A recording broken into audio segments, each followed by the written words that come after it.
everyone. Welcome back to my channel. I am briefly back from my hiatus. Going forward in the new year, I am going to try to come up with a more regular video schedule, but for now I'm really busy with Christmas and New Year's stuff.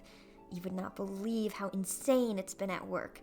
And for some reason, I decided to hand make most of my Christmas presents this year for friends and family. Whew, what was I thinking? Anyway, I sort of want this video to be an update on my manga journey. I mentioned before that the reason I was taking a break from YouTube is because my friend and I entered the silent manga audition. I'll link the website in the description, but I don't think the new submissions are posted yet. To explain what the competition is, though, basically you follow a prompt and create a short one-shot manga chapter using absolutely no dialogue.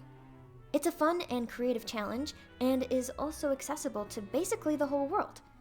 We aren't held back by language barriers. It's super cool. The theme for this round was Memorable Smile. My buddy came up with an absolutely adorable story that might be a bit of a tearjerker. I did my best to make sure the art reflected the spirit she put into the writing.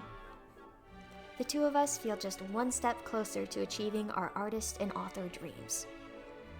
Even so, something kind of frustrating about living in the West is that being a mangaka isn't as easy of a career to pursue.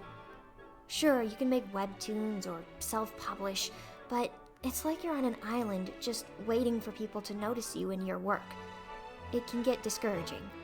I mean, where do you even start? Well, I obviously don't have all the answers, but what I do know is that if you have passion and a good work ethic, you can make things happen that you never dreamed possible. I'm not saying it's gonna be easy. I mean, my journey so far sure hasn't. But I do have a solid place to start from.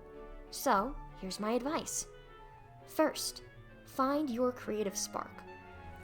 I got mine from reading tons of graphic novels and manga and deciding that I wanted to make my own someday. That led me to check out how to draw books in online tutorials. Mark Crilly was definitely a big inspiration to me, and I'll link his channel in the description, along with some other books and tutorials I found useful. Second, get specific.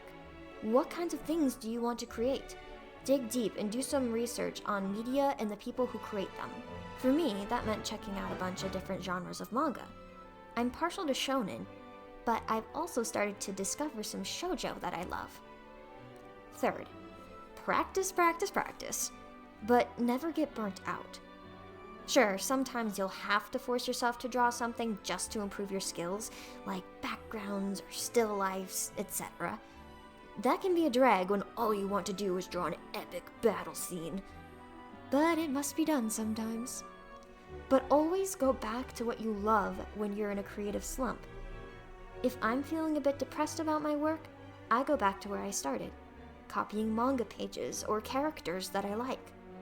I end up learning a lot about style by doing this, and it tends to carry over into whatever else I do. Art is a discipline, but I still believe with all my heart that it should be fun. That's not to say that you shouldn't challenge yourself, though. Entering competitions like I have can be a great way to hone your skills and learn new things. You have to open yourself up to criticism, but that doesn't mean you should fear it. You will improve if you just give yourself time, and I have to remind myself of that a lot. I'll also put links in the description of the contests I've entered, and a link to the Shonen Jump Guide to Making Manga. It's a book that provides a lot of info, but is also very encouraging to creatives. The world wants to see what stories you have to tell. You just have to muster up the courage to show them. And if you need a little more encouragement as a creative, I recommend watching the anime Bakuman. It's about two young boys who decide to pursue their dreams of being manga artists. It's been strangely therapeutic for me.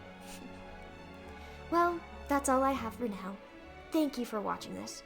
I wish you lots of happiness in the new year. I'll see you later.